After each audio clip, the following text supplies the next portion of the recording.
मैं ईश्वर को मतलब इस मौके पर याद करना चाहूँगा कि उन्होंने आज मेरे 50वें जन्मदिवस पर मुझे स्वस्थ रखा है और मुझे इस लायक बना काबिल रखा है ताकि मैं जनता की सेवा कर सकता हूँ। इसके अलावा मैं जनता को यही कहना चाहूँगा कि ख़ास तौर पर कि ये जो महामारी है कोरोना, ये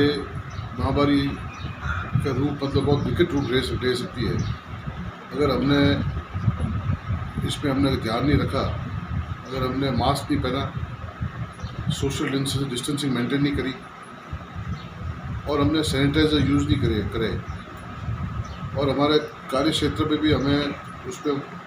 काफ़ी फ़र्क लाना पड़ेगा। तो पहले मतलब हम सब मिलकर बैठ के एक साथ मिलकर बात काम करते थे, अभी हमको डिस्टेंस मेंटेन करके ही हमारा काम करना पड़ेगा। ये मैं निश्चित रूप से मानता हूँ कि इस समय में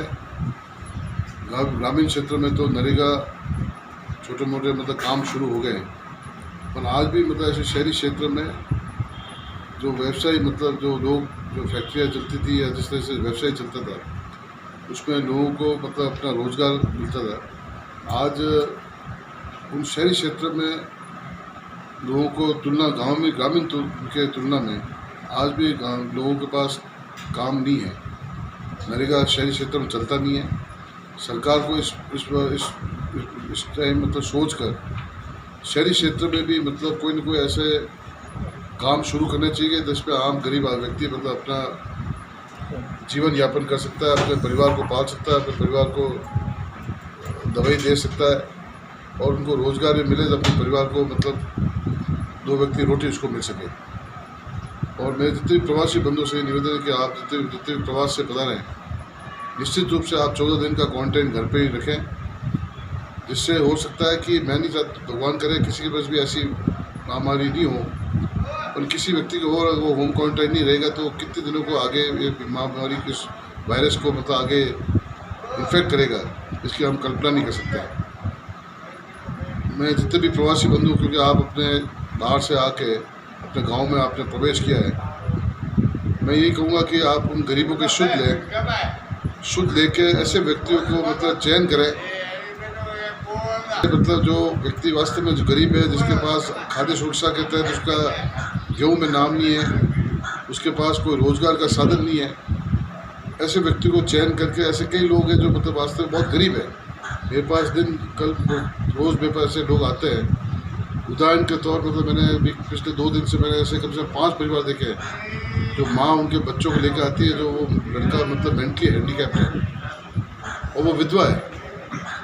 वो उसका नाम खाद्य सुरक्षा में भी नाम जुड़ा हुआ नहीं है, गरीब व्यक्ति है, अनुसूचित जनजाति की है, जाति की है, और वो औरत ये कहती है कि मैं अगर इसको नरेगा में जाऊँ तो इसको किसके भरोसे छोड़ के जाऊँ, तो उसके बच के भाई भी बहन भी छोटे हैं, उनको नहीं तो मेरा खाद्य सुरक्षा में नाम है, नहीं मेरे पास कोई पेंशन आ रही है, नहीं मैं काम पर जा सकती हूँ। ऐसे लोगों को मतलब आप चयनित करके ऐसे हम सबको प्रवासियों को उनका नाम लिखकर उनको हम कैसे सहायता पहुँचा सकें, उस पर हमको विशेष ध्यान देना चाहिए। जो एक्चुअली इस हालात में उनकी सबसे बड़ी ज़रूरत है, उसको हम किस तरह से मतलब गाँव में जाकर उनको हम तक पहुँचे, ये मेरे आपसे अनुरोध रहेगा। इसके अलावा देशूरी ब्लॉक जहाँ हमारे 20 मरीज हैं कोविड के, मैंने 3 दिन पहले जाके, क्योंकि सरकार के ये मंशा है और सरकार ने लिखित में हमको ये दे रखा है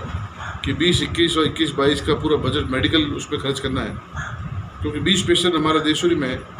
मैं देशूरी स्वयं गया, ब्लॉक की मीटिंग ली, उस पर SDM साहब, तहसीलदार, BDO, block CMHO, PO, CDPO सब मौजूद थे, पुलिस अधिकारी भी मौजूद थे।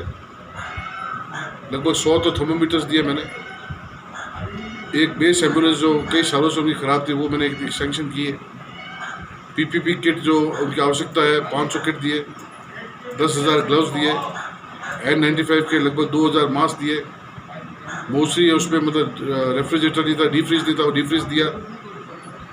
वेंटिलेटर नहीं थे तो सादरी और देशूरी में मतलब 2-2 वेंटिलेटर दिए। इस तरह से हम कोशिश कर रहे हैं कि मतलब इस सामुदायिक स्वास्थ्य केंद्र में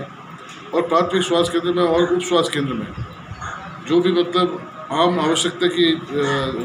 है इस कोविड-19 के तहत उसको हम पूर्ति करने की मैं पूरी कोशिश करूँगा। जन सहयोग से भी मैं उसको पूर्ति करने की कोशिश करूँगा, ताकि आम जो आदमी मतलब उसको सही इलाज और सही व्यक्ति, और जो कोरियर वॉरियर्स है, जो हमारे नर्स है, हमारे कंपाउंडर है, हमारे डॉक्टर्स है, उनकी भी सेफ्टी रहे, पुलिस की भी सेफ्टी रहे, और फील्ड में हमारे जो काम कर रहे हैं, जो पीओ है, हमारा आशा सहयोगी है, हमारे जो आंगनबाड़ी कार्यकर्ता है, हमारा जो टीचर्स है, वो भी मतलब सेफ रहे, हमारा पटवारी है, हमारा ग्राम सेवक है, वो भी सेफ रहे, मतलब ताकि उनमें मतलब ऐसी बीमारी नहीं हो जाए। ये मेरी प्राथमिकता रहेगी। इसलिए मैं नेक्स्ट दौर पर मैं बाली उपखंड में भी मतलब मीटिंग लेके और मेडिकली मतलब जो क्या सबको आवश्यकता है इस पूरे एरिया में, उसको मैं पूरे देने की मैं पूरी कोशिश करूँगा। और मेरे तो इस मौके पर यही है प्रवासियों को, और जो भी दानदाता है, भामाशाह है, जिसके पास अपना घर परिवार चला सकता है आराम से, कि ऐसे लोगों को चयनित करें जो वास्तव में सरकार की कोई भी मतलब सहायता उसको उपलब्ध नहीं हो रही है। उसको नहीं तो खाद्य सुरक्षा में उसको गेहूँ मिल रहा है, नहीं उसको कोई पेंशन मिल रही है, और हालात ऐसे हो गए कि वो गरीब आदमी मतलब नरेगा में भी काम नहीं कर सकता है। शहरी क्षेत्र में हमको खास तौर से ध्यान देना पड़ेगा कि वहाँ लेबर इसलिए माइग्रेट हो गया, उन्होंने मकान इसलिए बना दिया शहरी क्षेत्र में कि उनको ऐसा लगता था कि हमको यहाँ रोज़गार मिलेगा। छोटे छोटे गाँव से निकल के उन्होंने अपने मकान छोटे शहरों में बनाए ताकि उनको रोज़गार मिल सके। और ख़ास तौर पर आज की हालात मतलब सबसे ज़्यादा बुरी है तो मध्यवर्गीय परिवार की है। जो मैं कहना चाहता हूँ, जो एक नाई है जो मतलब अपना सलून खोल के मतलब आज वो अपनी रोजी रोटी कमाता था, या जो एक लारी वाला है जो अपनी लारी खोल के मतलब जो भी मतलब रोजी रोटी कमाता था, एक आपका दमामी समाज है जिसके इस पूरा मतलब 8 महीने का सीज़न ख़त्म हो गया है। जो रसोईया है, रसोईया के साथ में उसकी जो टीम है, लेबर है, जिसको आने वाले 8 महीने तक उसको ये कोई जो बिज़नेस उसका ख़त्म हो गया, वो मतलब बिल्कुल ही मंथली वेज पीपल थे या मतलब डेली वेज पीपल थे, जिसको मतलब उनको वेज मिलती थी, उनको उनका तनख्वाह मिलती थी। उनकी स्थिति भी बहुत ख़राब है। तो ऐसे मध्यवर्गीय परिवार को भी हमको देखना पड़ेगा जो एक टाइम में मतलब वो आत्मसम्मान से अपनी मतलब कमाई मेहनत करके अपने परिवार की पालन पोषण कर रहे थे। आज उनके पास में नहीं तो जॉब कार्ड है किसी के पास, कभी उन्होंने 100 दिन नरेगा में काम नहीं किया। तो प्रशासन से भी ये कहना चाहूँगा कि ऐसे लोगों के जल्दी मतलब उनके जॉब कार्ड बनाएं और उनको मतलब नरेगा में मतलब उनका नाम लिखा जाए। और ऐसे लोग मध्यवर्गीय परिवार का भी हमें ध्यान रख के मतलब उनको उसके से हम सहायता पहुँचा सकें, क्योंकि वो तो बाहर निकल के कहेंगे नहीं कि आज हमारी स्थिति ख़राब है, पर हमें ध्यान रखना चाहिए, हमें महसूस होना चाहिए। महसूस होते ही मतलब हमको उनके प्रति काम करना चाहिए। ये मेरे सबसे निवेदन कार्यकर्ता हूँ। आज इस मौके पर मेरे जो 50वें जन्म दिवस पर काफ़ी लोगों के मेरे पास फ़ोन आए, काफ़ी लोग मुझे मिल के भी गए। हमने सोशल डिस्टेंस मेंटेन किया, हमने मास्क लगा के रखा, हमने सबने मुझे शुभकामनाएं दी। मैं आप सभी मेरे जो मुझे चाहने वाले जितने भी मुझे आज यहाँ के बधाई दी नहीं दी या जो भी मुझे, आप सबको मैं बहुत बहुत धन्यवाद देना चाहूँगा इस मौके पर। और हम सबको मिलकर इस कोविड-19 को किस तरह से हम लड़ सकें, किस तरह से इनको हम हरा, इस कोविड-19 वायरस को हम इससे कैसे इसको पराजित कर सकते हैं, इसके बारे में हम सबको मिलकर लड़ना चाहिए। धन्यवाद। जय हिंद। वसुंधरा जी मेरे से बात की आज,